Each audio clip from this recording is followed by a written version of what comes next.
ایش دست بکا را پرینه، ایش دست بکا وجینه، ایش دست بکا سرهلدانه. جوانای کو هوا خوش کرن، کو سری خواه جوی وحسن. جوانای کو خینا وی رجاندن، کو ارتاق داوی وی هات. لی نزانین کو روژا یک شم بره واییته، روژا وجین بره واییته. روژا اینه روژک به ایش بی، بنالین بی. کسی کو جیسا مسیح حز کرن دوی روژه دا دنالین لی دنرین چوا کو ازیاد ایش بید کرن لی دنرین چوا کو خیناوی لعرده دهات رجاندن دایکاوی لی دنری به ایش بی به کسر بی به نالین بی چاف تجگری بی استر بی لی نزانین کو روژا یک شمه روژا وجین بره واییته ایجار ایش دست بکار را پرینه ام کرد جی ام دپر ایشان را در باز بن ام کرد دپر نالین را در باز بن ام کرد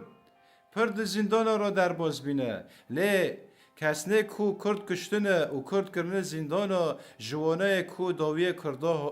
هینانه لی نزانین کو کرد نامرن لی نزانین کو بلا کس نبیجه کرد دمرن لی کرد جین لنزانن کو روژه رو به 100,000 به میلیونان کرد راپرین دناواندا چه دبه و آمدن جراپرین را لنزانن کو روژه رو او شتلی او بزی کردان جنوبا گشت دبه شند به او رحینه تاوی دناو کردان دا جنوبا هاتیه ویخستن ایجار جوانای کو عیسی مسیح خوش کرن کو وی جهین کرنه وی او جگوتنه وی خلاص ببن لی نزانین که روژه ایرو به میلیونان مروف بهواری خواه عیسی مسیح آنینه و جیانه خواه دانه عیسی مسیح روژه ایرو به 100,000 شاگرده عیسی مسیحانه وکوی هرو به 100,000 کرد پرور جیهانه ایجار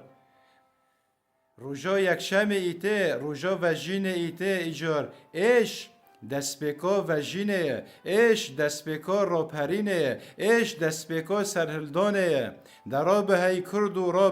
رابه هی میرو رابه هی میرخازو رابه هی شیرو روژ روژا وجینه روژا راپرینه ایش جمع دبیجه یعنی